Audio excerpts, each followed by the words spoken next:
নমস্কার বন্ধুরা, ঝুমার লাইফস্টাইল ব্লগে সবাইকে জানাই স্বাগত। আমার প্রিয় বন্ধুরা, যে যেখান থেকে আমার ভিডিও দেখছো, আশা করছি সবাই সুস্থ আছো, ভালো আছো। তো আজকের বন্ধুরা শনিবার, আর এখন ঘড়িতে বাজে সকাল 6টা। আমি সকালবেলা উঠে পড়েছি, উঠে জল এনেছি, এনে একটু ঘরের দরজায় ছোড়া দিয়ে দেবো। আর ওদিকে না পেখম এখনো ঘুমোচ্ছে, কারণ ভোরের দিকে না একটু বৃষ্টি হয়ে গেছে, তাই একটু ঠান্ডা ঠান্ডা মতন ওয়েদার, আর ও তাই জন্য ঘুমোচ্ছে। গরম গরম থাকলে না ও ঘুমোতে পারে না, একদম সকাল সকাল উঠে পড়ে। তাই ভাবলাম ও যেহেতু ঘুমোচ্ছে, আমি চলো কিছু কাজ সেরে ফেলি। কিন্তু কাজ সারতে যাবো কি, ঝাড় দিতে এসেছি, এসে দেখছি পেখম বাবু উঠে পড়েছে। কি করব আর, অগত্যায় ওকে নিয়ে একটু বসতে হলো, কারণ ও উঠলে না ও কারোর কোলে যায় না, ওকে আমাকেই নিতে হয়, নিয়ে একটু আদর করতে হয়, তারপরে ও যার কোলে যাওয়ার যায়, না হলে না ও কারোর কাছে যেতে চায় না। আর তারপরে না ওকে নিয়ে এসে পটিতে বসিয়ে দিয়েছি। এখন উঠলে সকালে প্রথম কাজ হলো ওকে পটিতে বসানো, কারণ এই পটিতে বসালে কি হয় জানো তো বন্ধুরা, সারাদিন আর আমার কোনো চিন্তাই থাকে না। আর তারপরে ওকে আমি খাইয়ে দেব। ওকে সকালবেলা দেব ছোলার ছাতু।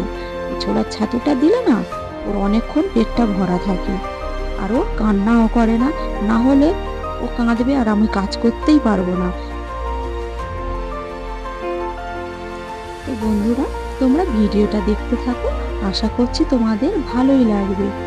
এই যে আমি ঘরটা ভালো করে ঝাড় দিয়ে নিচ্ছি। আর এই যে কুঁচতেটা দেখতে পাচ্ছ না বন্ধুরা, এই কুঁচতেটা না আমার শ্বশুর বানিয়েছে।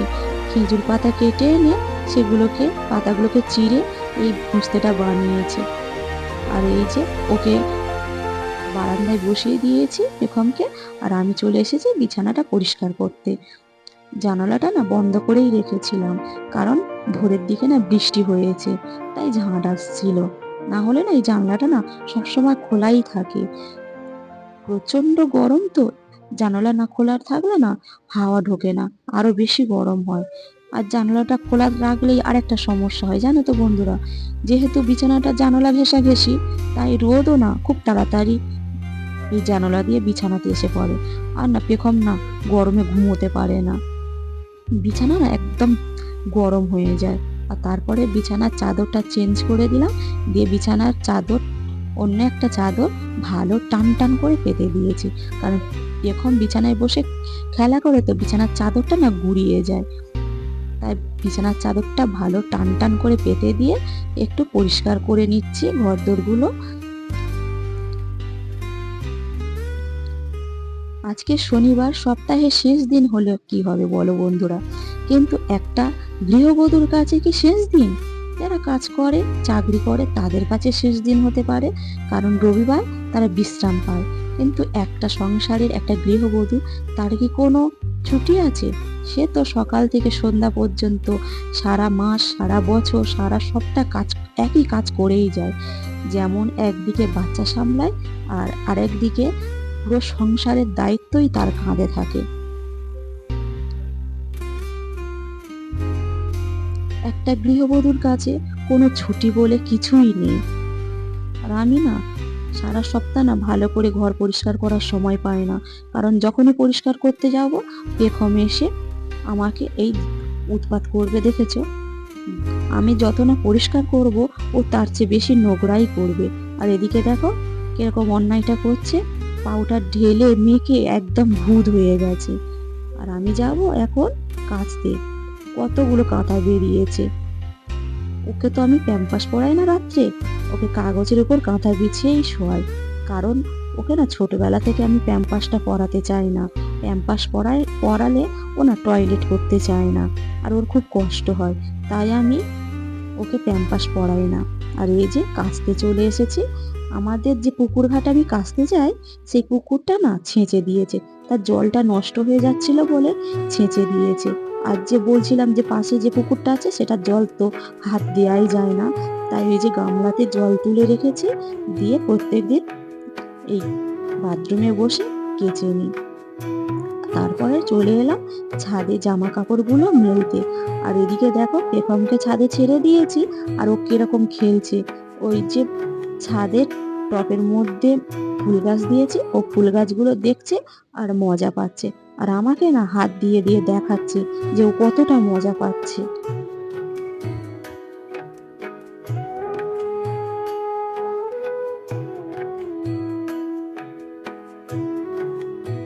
ফুলগুলো ছিঁড়ছে আর মজা পাচ্ছে। আজকে যেহেতু সপ্তাহের শেষ দিন, কর্তা মশাইও তো বাড়িতে আসবে। আর তোমাদের তো বলাই হয়নি বন্ধুরা, আজকের আমাদের বাড়ির কালী পুজো, তাই একসাথেই রান্না হচ্ছে। আমার মেজো যা এদিকে রান্না বসিয়ে দিয়েছে, ভাতটা বসিয়ে দিয়েছে, আরো কুমড়ো কুটছে। পটল আলুর তরকারি হবে আর ডাল হবে। ও পটল আনাজগুলো কাটছে, আর আমি পেখমকে নিয়ে দাঁড়িয়ে আছি। বললাম তুমি ততক্ষণ আনাজ কাটো, আমি পরে এসে রান্নার কাজে হেল্প করব। আর তারপর চলে এলাম খেতে। রাত্রের ভাত ছিল, সেই পান্তাগুলো আমি খেতে বসে গেছি। আর জানো তো বন্ধুরা, সারাদিন আর ব্লগ করা হয়নি, কারণ সকাল 9টায় কারেন্ট গেছে। তারপরে এসে দুপুর 3টের সময়। সারাক্ষণ পেখম যে কি অস্থির হয়েছে তোমাদের কি বলবো। একে তো গরম পড়েছে, বীভৎস গরম, আর তার উপরে লোডশেডিং। পেখম একদম নাজেহাল হয়ে গেছিল। আমাকে যেরকম ভাবে জ্বালিয়েছে না, কি বলবো। সারাক্ষণ ওকে পাখার বাতাস দিতে হয়েছে, খাওয়ানোর সময়ও। তারপরে কারেন্ট আসতে ওকে ঘুম পাড়িয়ে দিয়েছি। আর আমি কি করব ভাবলাম, ওর যে জামা কাপড়গুলো তুলে এনেছি ছাদে থেকে, সেগুলো ভাঁজ করে এই র্যাকটার মধ্যে গুছিয়ে রাখি। এই র্যাকটার মধ্যে আলাদা আলাদা ভাবে জামা কাপড়গুলো রাখলে কি হয় বলো তো বন্ধুরা, যখন ওকে আমি জামাগুলো পরাবো তখন আমার সুবিধা হয়। একটা র্যাকে ওকে ওর প্যান্টগুলো রাখি, আর একটা র্যাকে ওর জামাগুলো রাখি। তাতে কি হবে, আমি যখন বের করব তখন আমার সুবিধা হবে। আর একটা র্যাকে ওর নতুন জামাগুলো রেখে দিই। আর একটা জামা বের করে নেব, যেহেতু কালী পূজা বললাম, সেহেতু ওর বিকালবেলা এই জামাটা পরিয়ে দেবো। আর তোমাদের সাথে গল্প করতে করতে আমার একটাও গুছানো কমপ্লিট।